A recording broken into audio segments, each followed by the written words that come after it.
Speech and language pathologist होते हैं जो एक 4 ईयर प्रोग्राम के थ्रू बनते हैं और ये ऐसी एक फील्ड है जो अभी भी काफ़ी इवॉल्व हो रही है। बहुत सारे लोगों को अभी भी नहीं पता कि स्पीच एंड लैंग्वेज क्या है। लोगों को लगता है सिर्फ वही बच्चे जो एक मेंटल बैटल में हैं उनके थ्रू हैं, बट ये ऐसी चीज़ है जो बिल्कुल आगे इमर्ज होने वाली है और बहुत कम लोग हैं अभी भी इस फील्ड में, या जो बन गए हैं बहुत सारे लोग अभी भी प्रैक्टिस में उस तरह से नहीं आए हैं। तो ये एक 4 ईयर प्रोग्राम है, फिर आप इंटर्न करते हो, फिर आप आगे जो है अपना मास्टर्स कर सकते हो, लोग पीएचडी करते हैं, तो काफ़ी लोगों ने काफ़ी आगे तक पढ़ लिया है इसके अंदर। अच्छा, हाँ ऐसा और है। आप किसको ट्रीट करते हैं? हम लोग ट्रीट करते हैं बच्चों को with autism, with genetic disorders like down syndrome, जिनसे बात नहीं हो पा रही होती, जिनको बात करने में मुश्किल होती है, जिनको खाने पीने में मसला होता है। सॉल्विंग एक बहुत मेजर फैक्टर है स्पीच लैंग्वेज के साथ। अच्छा, और ऐसे that's why they drool. Yeah, that's why they drool. And a lot of kids who have hearing impairment, जो सुन नहीं सकते, जिन्होंने डिवाइसेस लगाई हुई आप देखते हो, एक होता है कि हेयरिंग एड पहना हुआ है, एक होता है जो इम्प्लांट हुआ हुआ होता है, जो आप पूरा ऑपरेशन के थ्रू आप देखते हो कि बच्चों ने पूरा एक डिवाइस पहना हुआ है, चार्ज होती है, सारी चीज़ें होती हैं। फिर ऐसे बच्चे जिनको सिर्फ स्पीच एंड लैंग्वेज डिले है, कि जिनका कोई ऐसा डिसऑर्डर आप कह लो एसोसिएटिव नहीं है, बट शुरू से माइलस्टोन्स थोड़े डिले चलते हुए ठीक है। लेकिन आज जो आपने भी मुझे सजेस्ट किया और हम बात भी कर रहे हैं, ये तो बच्चों की बात हो गई। बिल्कुल। ओल्डर एज में जो कि हम आप हैं, हम बिल्कुल सही से बात कर रहे हैं, लेकिन ओल्डर एज में तरह तरह के प्रॉब्लम्स होते हैं जिसकी वजह से स्पीच इश्यूज आते हैं। वो कौन से कॉमन प्रॉब्लम्स हैं ओल्ड एज के? ज़्यादातर पेशेंट्स जो 65 अबव ले लेते हैं हम लोग, कोई ना कोई पोस्ट उनकी एक मेडिकल कोमॉर्बिडिटी होती है ज़्यादातर की। जैसे किसी अच्छा, मॉर्बिडिटी हमारे व्यूअर्स को बताएं कि कोमॉर्बिड किसको कहते हैं, क्योंकि अक्सर डॉक्टर्स इस वर्ड को यूज़ करते हैं। कोमॉर्बिड कंडीशंस होते हैं जो आपके, जैसे कि आपको कोई ऐसा डिसऑर्डर है, for example you have gone through a stroke, तो उसके साथ कोमॉर्बिडिटीज़ में आपके फिजियोलॉजिकल फैक्टर्स होते हैं, आपके इमोशनल फैक्टर्स होते हैं, फिर आपको कोई और ऐसी चीज़ जो मेडिकली आपको डिपेंडेंसी आपकी बढ़ा रही है, तो ये सारी चीज़ें मिल के जो होती हैं, तो उसके साथ फिर ये मामला शुरू होता है। ठीक है। और स्पीच एंड लैंग्वेज में इश्यूज आमतौर पे कौन से प्रॉब्लम्स हैं जो बुजुर्गों में हम देख रहे हैं? पार्किंसंस है, डिमेंशिया है, स्ट्रोक बहुत कॉमन हो गया है, फालेज जिसको हम लोग बोलते हैं, पैरालिसिस। बिल्कुल। अच्छा, स्ट्रोक ब्रेन का एक क्या मुख्तलिफ होते हैं? स्ट्रोक के बहुत सारे heart stroke is different, brain stroke is totally different, totally. और इसके अंदर इतनी ज़्यादा, क्या मैं आपको बताऊँ कि टाइप्स आ गई हैं, जिसको हम लोग के लैंग्वेज में अफेजिया बोलते हैं। तो अफेजिया के इतने पेशेंट्स हो गए हैं और कॉमन ना, मैं बहुत, और मैं यंग लोगों में भी सुन रही हूँ। यंग से मुरादी के पहले बहुत ओल्ड एज में होता था, अब समवन आई नो जिनको लेट 40s में हो गया, इसकी वजह से पैरालाइज्ड है वो। बिल्कुल। हाँ। कुछ लोग नहीं भी होते हैं पैरालाइज, ज़रूरी नहीं हर कोई होता है, क्योंकि वही वाली बात है ना, ब्रेन को कितना हिट किया है उस चीज़ ने। बिल्कुल। कुछ लोग काफ़ी जल्दी रिकवर कर लेते हैं, इसका रिकवरी टाइम भी हम देते हैं, 3 to 6 मंथ्स हम लोग रखते हैं। तो डिमेंशिया, पार्किंसंस, स्ट्रोक, इन सब चीज़ों की वजह से सबसे ज़्यादा स्पीच पे। उससे भी पहले आपको पता है, as a speech and language pathologist जो हम लोग, जब हम, जैसे मैं एक वार्ड सेटिंग में हूँ, तो वहाँ पे जो हम सबसे पहली चीज़ जो हम लोग ऑब्जर्व करते हैं वो फीडिंग होती है। पहले तो एक ऑब्वियसली पेशेंट अवेयरनेस हो गई, पर उसके बाद मेजर है फीडिंग, कि वो खा नहीं पाता, निगल नहीं पाता। फीडिंग में ये होता है कि most of the patients, if a lot of people don't know, कि ट्यूब्स के साथ होते हैं ज़्यादातर स्ट्रोक पेशेंट्स या डिमेंशिया मेजरली होता है ना, क्योंकि ज़ाहिर है शॉर्ट टर्म मेमोरी इश्यूज हो गए हैं, चीज़ें बढ़ गई हैं अब। तो उसके अंदर अगर आप एनजी ट्यूब के बारे में थोड़ा सा लोग जानते हैं, हाँ, जो नाक में एक ट्यूब लगी थी, इससे खाना अंदर जाता है। बिल्कुल। मेजॉरिटी द पेशेंट स्टार्ट में तो उसी के साथ होते हैं। तो कभी भी आपको कोई वार्ड कॉल आता है कि आपने जाना है इस पेशेंट को, तो कभी भी हम स्पीच एंड लैंग्वेज के पर्सपेक्टिव से नहीं जाते, हम पहले देखते हैं कि अच्छा फीडिंग कैसी चल रही है, क्योंकि अगर न्यूट्रिशन ही पूरा नहीं हो रहा है बॉडी के लिए, तो फिर एग्जैक्टली एक आम इंसान भी जब बीमार होता है, बिस्तर पे आ जाता है, तो फिर बात करने की, नकाहत की वैसे बात नहीं होती। हाँ, बिल्कुल ऐसा ही है। सही। तो न्यूट्रिशन पे बहुत मेजरली हम लोग काम करते हैं। सही। अच्छा, मुझे ये बताइए कि कौन कौन सी अगर चले नकाहत की बात की जाए, तो जो हम ऑब्जर्व करते हैं, सबसे पहले पेशेंट को क्या, मतलब अगर मेरे घर में कोई बुजुर्ग हैं तो मुझे किन चीज़ों पर नज़र रखनी चाहिए, कि क्या फैक्टर्स हो सकते हैं, क्या लाइफस्टाइल चेंजेस, या चले आज जैसे I am in my 40s, तो how shall I change my lifestyle in order to prevent? या देखिए, to prevent I can't say that, because something that is going to be happening spontaneous probably, so for that you need to do is make a lifestyle which can actually be easy and you are able to follow. कोई ऐसी चीज़ करना जो complexity बढ़ाए आपकी life में, वो तो फिर अच्छी नहीं है।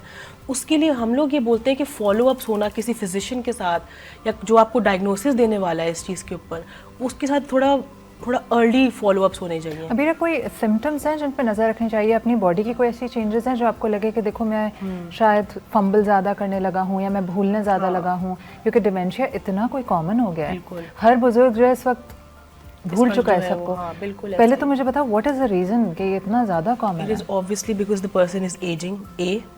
टू, बिकॉज अब आप देखो, जब आप कोई अब एक एज क्रॉस कर रहा है आफ्टर 65-70, आप वो देखो उनके सेंटेंसेस छोटे होते जाते हैं, है ना। कभी भी बहुत कम लोग हैं जो आफ्टर 70s बहुत अच्छे फुल लेंथ सेंटेंसेस में बात कर रहे हैं। आपकी वॉइस डिटोरिएशन इतनी ज़्यादा हो जाती है। सबसे बड़ा जो मेजर फैक्टर जो मैंने देखा है, इट्स हेयरिंग। कि हम चीख रहे हैं अगले बंदे के लिए, हम पता नहीं कह रहे हैं कि हम करीब जाके बात कर लेंगे, किस तरह की चीजें कर लेंगे, बट हम एक हेयरिंग एड नहीं लगाएंगे उनको। I know. अच्छा, ऊंचा ऊंचा चीख रहे हैं। मैं जिन एक बुजुर्ग को क्लोजली जानती हूँ, हेयरिंग एड खुद जबरदस्ती नहीं लगाती, हम नहीं लगा रहे, उनको कोई आवाज नहीं आ रही है, वो सिर्फ इसलिए नहीं लगा रही कि, और सब उनके इर्द गिर्द चीख रहे हैं, सुन ही नहीं रहे तो वो क्या बोलेंगे। I know. इतना डिफिकल्ट हो जाता है इस सिचुएशन में। ऑलरेडी आप मेडिकली इतने डिपेंडेंट हो, आप बेड पे हो, फिर फिजिकली भी कुछ आपका इन्वॉल्वमेंट नहीं है, एटलीस्ट वर्बल तो होना। बहुत सारे पेशेंट्स हैं जो एक नई टेक्निक है स्पीच एंड लैंग्वेज की, जिसमें हम पेशेंट अगर कोई वर्बल नहीं होगा, फॉर इंस्टेंस लॉन्ग टर्म में नहीं होने वाला है, तो उसके लिए फिर हम लोगों ने डिवाइसेस रख ली हुई हैं। अच्छा। तो उसमें फिर नॉन वर्बल लोगों के लिए वो हेल्प मिल जाती है। बट इस तरह की चीज़ें कि हेयरिंग, आप वॉइस में अपनी डिटोरिएशन फील करोगे, फिजिकली आप बहुत लेथार्जिक फील करोगे, आपको लगेगा हर छोटी चीज़ आपको एजिटेट कर रही है, आप एग्जॉस्ट हो रहे हो। सोशलाइजिंग बहुत एक आपके लिए वो हो जाता है कि भारी अच्छा हो गई है, अभी करना है, अरे ये तो सुन नहीं पाएंगे, ये तो ये नहीं हो पा रहा है। अब ये कहीं जाते हैं ना तो ये बिल्कुल एक आध अल्फाज में आइसोलेटेड भी, और अक्सर बैठते बेचारे अलग हैं। हाँ बिल्कुल। और उनको अगर उनकी व्हील चेयर, और फिर प्रायोरिटाइज भी नहीं करते ना लोग कि इनको कहाँ लेके जाएं, पूरा बेड से उठाना है, ऑब्वियसली एक टास्क है। तो आपको लगता है कि अगर इंसान बात करता रहे, लोगों से मिलता रहे, तो काफ़ी दिन तक दिमाग उसका चल सकता है क्या? आप फ्रेश रहते हो, आप नेचुरली अच्छा फील करते हो। आप जब आप देखें कोई, इसीलिए बहुत से टीचर्स बहुत एज तक they are able to express themselves. Yeah, Because exactly. they're constantly speaking and their brain isn't working. Exactly. When you're not socializing, you're not looking after anybody, you're not even having an eye contact properly with somebody, medical staff के साथ आप बस जुड़े हुए हो और आप बिस्तर पे हो, तो वैसे आधा बंदा डिप्रेशन में हो जाता है कि ये हो क्या रहा है मेरे साथ। तो अबीरा, अगर मैं यूँ समझूं कि जिस तरह बाकी मसल्स चलते रहते हैं तो काम में रहते हैं, इसी तरह दिमाग, ज़बान भी अगर चलती रहती है तो एक्टिव रहती है। और आप खुद ही नेचुरली इतना अच्छा फील करते हो फिजिकली। अब ज़बान कितना अजीब सी बात की, ज़बान चलती रहती है तो काम में रहती है, लेकिन ज़रूरी है, it's very important. It's very important. Right. Actually, this is something I've learned over the past years, that you know you need to be active. चाहे आप बिस्तर पे हो, there are a lot of things people do. बहुत सारी चीज़ें होती हैं। People are writing, people are painting, they're on the bed. अच्छा, हम एक और भी तो जुल्म करते हैं ना अपने बुजुर्गों पे, अरे अब्बा जी उठिएगा नहीं, अरे अम्मी आप, मैं उठा देता हूँ बोतल, तो that is not love, that's not care, आप दुश्मनी कर रहे हैं। फिर आहिस्ता आहिस्ता जो अम्मा है उनके घुटने भी जवाब दे जाएंगे, और फिर किसको अच्छा नहीं लगता, मुझे कोई बोल दे कि मैं आपके लिए बोतल उठा दूँ, मैं तो वहीं बैठी रह जाऊँ, है ना? ऐसा ही so addictive. Yeah, this is so तो addictive. and but it has very bad वो जो है consequences. Dependency increases a lot on all of these factors. सही है। कुछ भी नहीं है साथ में, अगर ग्लास भी पड़ा है तो आप थोड़ा सा तो उनको इंडिपेंडेंसी दो, that they can pick it up. फिर उनको ये होता है कि उसको बुला दो, हाँ, ये ले आएगा, उसको बुला दो, ये बोतल उठा दे, हाँ, पानी ये कर दे। अच्छा, मुझे ये बताओ कि चलो prevention is kind of a care, कि आप अपने दिमाग को इस्तेमाल करते रहें, चलते फिरते रहें, आप काम करते रहें, तो आपकी थोड़ी, और ये मोहब्बत और ये केयर नहीं है। दूसरा एक सबसे बड़ा जो हमारा अलमिया है, जैसी बहू आएगी, ख़वातीन जो है ना वो अपनी मंजी पे बैठ जाती हैं, कहती हैं अब से मैं बॉस हूँ। और मैंने देखा अक्सर ख़वातीन जल्दी बीमार होती हैं, मोटापा, ब्लड प्रेशर, हार्ट, क्योंकि हार्ट हेल्थ है, पूरा दिन बिस्तर पे रहेंगे तो हार्ट हेल्थ ख़राब होगी। तो आप मुस्तकिल काम करते रहें, ब्रेन को अपने इस्तेमाल में रखें, तो आपका डिमेंशिया थोड़ा सा डिलेड हो सकता है। डिमेंशिया का सबसे अच्छा हेल्प यही है कि आप अपने पास्ट इवेंट्स को थोड़ा रिकॉल करते रहो, और क्योंकि शॉर्ट टर्म में कहानियाँ सुनाते रहें कि हम जब जवान थे तो ये हाँ, या आपकी मेजरली हम क्वेश्चन इस तरह के स्टार्ट ही ऐसे लेते हैं कि आपकी शादी किस साल में हुई थी, काफ़ी सालों को याद नहीं होता। तो इसका मतलब वाकई ये है कि ब्रेन का इस्तेमाल ना होने की वजह से ब्रेन बेकार होता है। ऑब्वियसली न्यूरोलॉजिकली ये सारी चीज़ें चलती हुई आ रही, जब सिग्नल्स ही सही तरह नहीं पास ऑन हो रहे, then you not able to communicate in any terms. हमारे यहाँ पार्क में वॉक करने का भी रिवाज नहीं है, ख़वातीन मर्द कुछ नहीं होगा सुबह करने के लिए, लेकिन वो सामने वाले पार्क में नहीं जाएंगे नहीं वॉक जाएंगे। करने, है ना? हाँ, नहीं तो जाते। We need to invest some time for Yeah. Ourselves. दूसरा आपने ये बताया कि हेल्थ के न्यूट्रिशन, कि आपका खाना पीना अच्छा होगा तो नकाहत भी नहीं होगी। तीसरा मुझे ये बताओ कि क्या टेक्निक्स, और जैसे अभी आपने थेरेपी का जिक्र किया है, आपने जी। कुछ कहा डिवाइसेस आ गई हैं, जी। उनके बारे में थोड़ी सी बताइए कि हाउ डज इट हेल्प, क्योंकि जो केयर गिवर्स हैं उनको इस नॉलेज से शायद फ़ायदा होगा, जो फैमिली बिल्कुल। मेम्बर्स हैं। क्योंकि एक स्पीच थेरेपी एक ऐसा प्रोसीजर आप कह लो, या एक ऐसी ट्रांसफॉर्मेशन एक पेशेंट के लिए जो स्पॉन्टेनियस एट टाइम्स नहीं हो सकती। ज़रूरी नहीं कि पेशेंट डिस्चार्ज हो रहा है तो उसको स्पीच थेरेपी नहीं चाहिए, डेफिनेटली चाहिए। लोग पोस्ट रिहैब में बिलीव नहीं करते अभी तक, लोगों को पता ही नहीं है।